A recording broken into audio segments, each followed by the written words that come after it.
friends, today we're going to be reading If I Ran for President. It would be great to run for President of the United States. If I ran for President, I'd hope that the people of the United States would choose me for a very important job, the job of leading our country. And I'd hope to follow in the footsteps of past presidents, such as George Washington, our first president, Thomas Jefferson, Theodore Roosevelt, and Abraham Lincoln.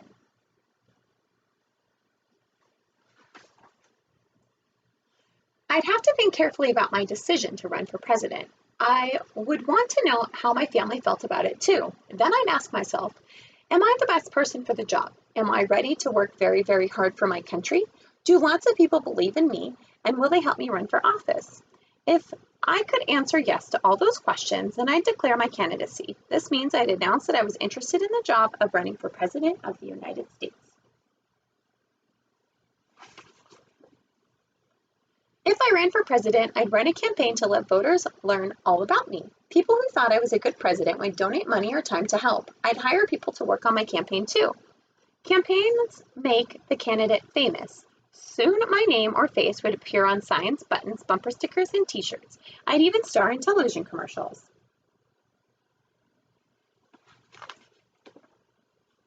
If I ran for president, I'd work with my political party. That's a group of people who share the same beliefs about how the country should be governed.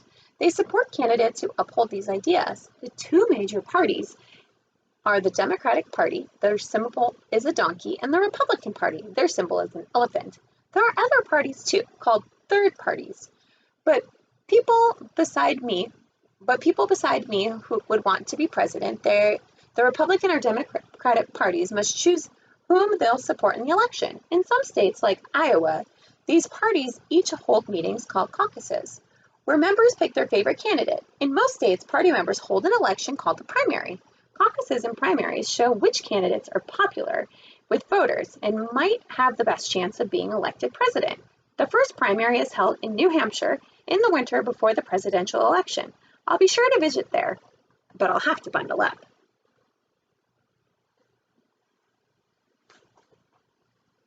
In the summer before the election, the political parties announce their candidate for president. The major parties make this announcement at meetings called conventions. Each state sends delegates to the conventions. Delegates vote for the candidate who was most popular in their state. A convention looks like a big celebration, full of cheering and chanting, balloons and confetti. Millions of Americans watch the excitement on TV. By the time of the convention, everyone usually knows which candidate will be chosen, but the delegates still hold the vote. If my party chose me to run for president, I'd make a speech to get everyone excited about helping me win. I'd tell the American people about my platform, my plans and ideas for our country. My running mate would make a speech too. That's the person who will be my vice president if I become president. If I ran for president, I'd be invited to debate with other presidential candidates. A person called a moderator would ask us questions. People across the country would listen to our answers.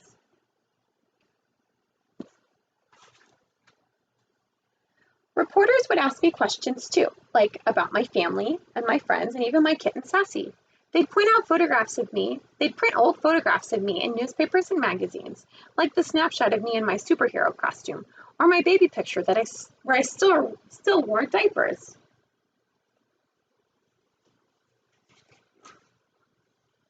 If I ran for president, I would travel the country to meet lots of people. I have my own campaign bus or airplane to take me from place to place. Inside, there would be comfy seats, perfect for checking out the news, writing speeches, and thinking about how to solve the nation's problems. I'd take naps there too. I need extra rest.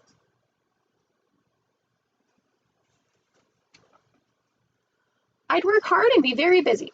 All in 1 week, I might share cereal with kindergartners in California, crunch corn with farmers in Kansas, and have dinner in Delaware, where I'd order the Blue Plate Special with apple pie and a large strawberry milkshake.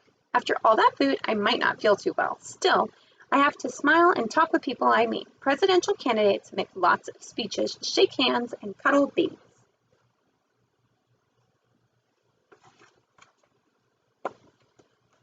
Finally, in November, Election Day would arrive. If I ran for president, I'd be nervous and excited. On Election Day, millions of voters would from across the country go to their polling places to cast their ballots. There's another way to say that. They vote. Say that they vote.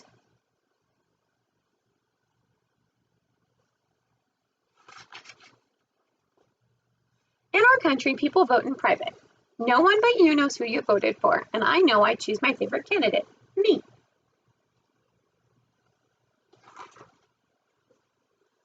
Once the voting is finished, officials count up the ballots. Then comes the announcement on television, radio, and in the newspapers and on the internet. People everywhere find out who the next president of the United States will be.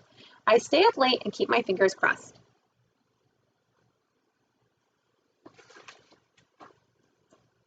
If I ran for president and lost, the people who worked so hard on my campaign would be disappointed. I'd be disappointed too. Still, I'd be proud that I had taken part in the first taken part in a free and fair election. I'd make a telephone call to offer my best wishes and support to the winner, our next president. But if I won, wow. On January 20th, I'd say the words of the oath of office and be sworn in as president. On that day, my inauguration day, there'd be a parade and a fancy ball. Then I'd move into the White House in Washington, D.C. to begin my 4-year term as President of the United States of America.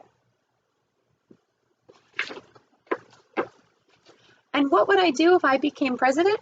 Well, that's another story. Hope you enjoyed that book, If I Ran for President.